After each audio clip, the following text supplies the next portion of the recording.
Estou passando aqui hoje para falar um pouco sobre o caso da enfermeira que acabou indo a óbito por uma hepatite fulminante decorrente do uso de um fitoterápico, né? Vou colocar aqui entre aspas porque não dá nem para classificar direito como fitoterápico de tão bizarra que foi essa formulação que ela acabou utilizando, né? Então, eu estou aqui hoje mais para falar um alerta, né? Que esse caso, na verdade, possa ser utilizado como alerta para o uso de produtos naturais que fazem diversas promessas, inclusive a promessa de segurança, a promessa de isenção de risco, né? Que é algo que já foi tão incutido na população e no nosso imaginário que a gente acaba aceitando que substâncias naturais sejam menos perigosas do que substâncias industrializadas, por exemplo. Então, eu queria conversar rapidamente com vocês sobre alguns aspectos desse tipo de situação.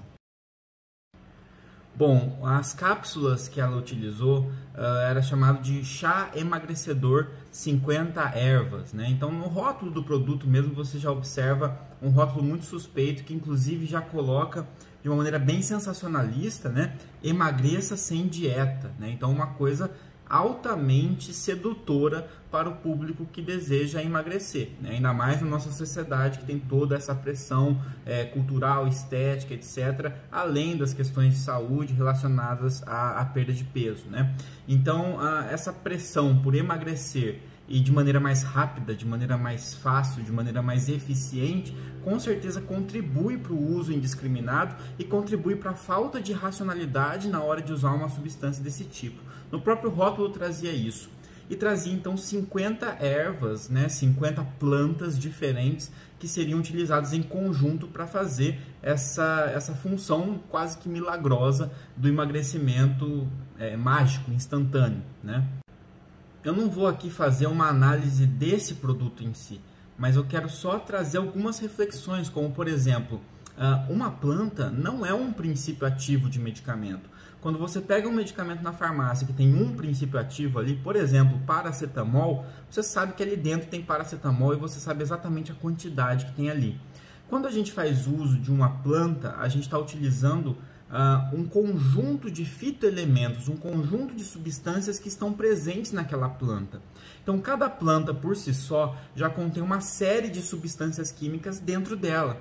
E quando você associa 50 plantas, você está associando 50 conjuntos de princípios ativos, 50 conjuntos de substâncias químicas, todas juntas, interagindo entre si e com o organismo de quem está recebendo essa substância. Aqui a gente já pode perceber que é muito difícil prever quais efeitos a gente vai ter.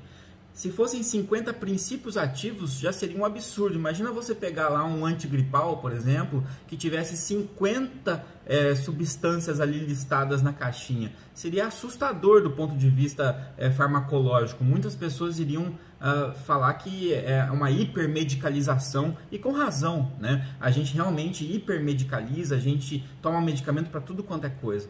O problema é que, na tentativa de se esquivar dessa hipermedicalização da indústria, né, a gente acaba indo para um lado mais natural, porém com a mesma cabeça da hipermedicalização, com a mesma ideia de que existe algo milagroso que vai resolver o meu problema. E aí a gente começa a hipermedicalizar de outras formas, como por exemplo, usando várias plantas sob a premissa de que isso é mais natural e por isso não vai trazer nenhum dano, ou é algo que é mais leve, mais tranquilo, qualquer pessoa pode usar, são plantas, são chás, né? Então é impossível prever qual é o efeito de 50 plantas ao mesmo tempo agindo no seu organismo, cada uma delas com uma série de substâncias químicas dentro delas, né? A gente tem dificuldade de prever se existe de fato um efeito terapêutico e se existe um efeito tóxico. E se esse efeito terapêutico por acaso acontecer, não dá nem para saber quais das plantas ou qual das plantas fez isso. E o efeito tóxico também fica difícil atribuir até quem foi que fez isso, porque são tantas substâncias juntas que fica cada vez mais difícil de avaliar.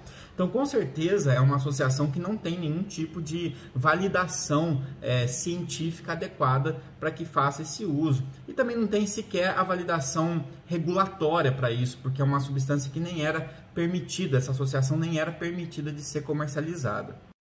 Então, o que eu gostaria de reforçar nessa história toda é que a gente não caia nessa cilada do que é natural não faz mal. Se a gente parar para pensar um pouquinho, a gente já percebe que muitas coisas que a gente encontra na natureza e, portanto, são naturais, fazem mal, né? Pelo menos para o nosso organismo humano. Então, arsênico faz mal, né?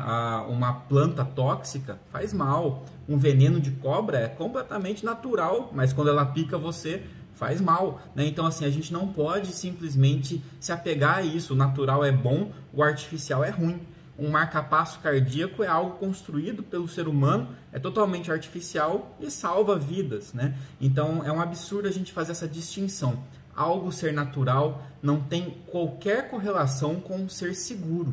Tá? A gente precisa avaliar a segurança e a eficácia desses produtos da mesma forma que a gente faz com os medicamentos industrializados, né? E a gente tem que parar com essa dicotomia de que existe medicamento bonzinho porque é mais natural, porque é mais barato, e o medicamento malvado porque às vezes ele é mais caro, porque ele tem uma patente, porque ele vem da indústria, né? A gente tem que olhar com criticidade para tudo isso da mesma maneira, né? A gente sabe que a indústria farmacêutica ela faz o seu próprio lobby, que ela tenta vender mais medicamentos e a gente tem que estar consciente disso.